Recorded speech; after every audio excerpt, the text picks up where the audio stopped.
কি মজা কি মজা, তোকে বিক্রি করে আমি কুরকুরি খাবো।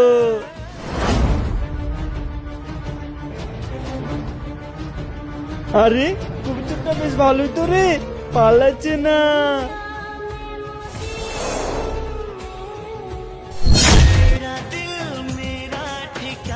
আয় আয় আয়।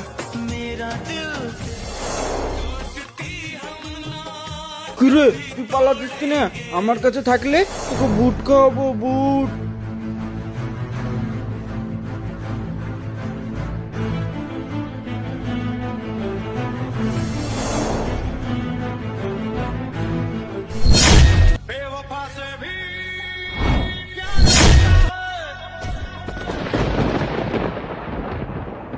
তুই না হলে তো আমার মাথার উপরে পড়ে যেত। তুই আজ আমার জীবন বাঁচিয়েছিস।